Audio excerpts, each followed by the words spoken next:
नमस्कार, जनभावना टाइम्स में आपका स्वागत है। आपके साथ मैं हूं अंकिता। जल्द ही जम्मू कश्मीर में विधानसभा के चुनाव होंगे और इसके मद्देनजर जम्मू कश्मीर के मुख्य चुनाव अधिकारी हृदेश कुमार ने एक बड़े फैसले की घोषणा की है। आयोग ने कश्मीर से बाहर के लोगों को भी मतदान का अधिकार दिया है। इनमें सेना के जवान, कर्मचारी, छात्र, मजदूर या फिर देश के दूसरे राज्यों के वो व्यक्ति शामिल होंगे जो आमतौर पर जम्मू कश्मीर में रह रहे हैं। वो मतदाता सूची में अपना नाम दर्ज करा सकते हैं। साथ ही जम्मू कश्मीर में होने वाले चुनाव में वोट कर सकते हैं। चुनाव आयुक्त ने साफ किया है कि गैर स्थानीय लोगों के लिए मतदान के लिए कोई रोक नहीं है।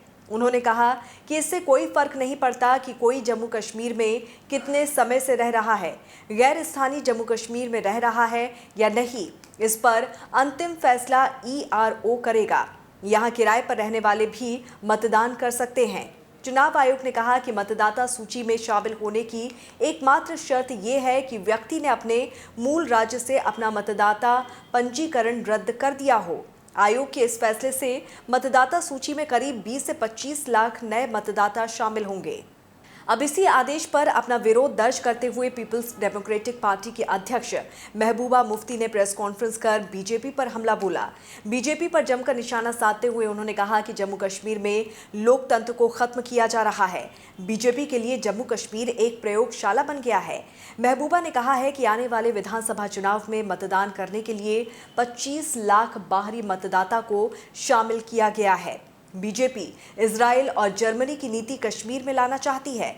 बीजेपी संविधान को खत्म कर रही है। उन्होंने कहा कि बीजेपी पैसा और ईडी के बल पर सरकार बनाती है। किसी स्थानीय फासीवाद को बीजेपी जम्मू कश्मीर का शासक बनाना चाहती है। उन्होंने कहा कि चोर दरवाजे से बीजेपी जम्मू कश्मीर का चुनाव जीतना चाहती है। इस तरह से तो पूरे मुल्क में लोकतंत्र खतरे में है। आपको बता दें कि जम्मू कश्मीर में परिसीमन आयोग की रिपोर्ट लागू होने के बाद विधानसभा सीटों की संख्या 90 हो गई है।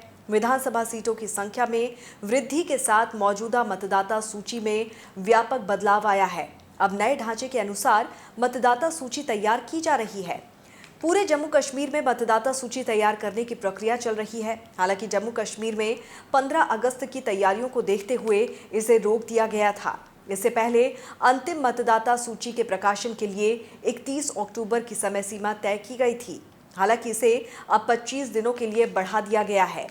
सूत्रों के मुताबिक जम्मू कश्मीर में नए मतदान केंद्र बन गए हैं और मतदान केंद्रों की संख्या 11,370 हो गई है। जम्मू कश्मीर में 15 सितंबर से 25 अक्टूबर तक समरी रिवीजन के दौरान जम्मू कश्मीर में कैंप आयोजित किए जाएंगे, जहां लोग मतदाता के रूप में अपना रजिस्ट्रेशन करा सकते हैं।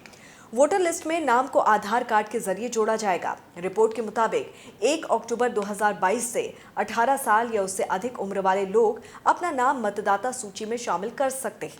रिपोर्ट के मुताबिक 1 अक्टूबर 2022 से 18 साल या उससे अधिक उम्र वाले लोग अपना नाम मतदाता सूची में शामिल करा सकते हैं। देश और दुनिया की तमाम खबरों को विस्तार से जानने के लिए आप हमारी वेबसाइट www.thejbt.com को लॉगिन कर सकते हैं। जुड़े रहिए जनभावना टाइम्स के साथ। नमस्कार।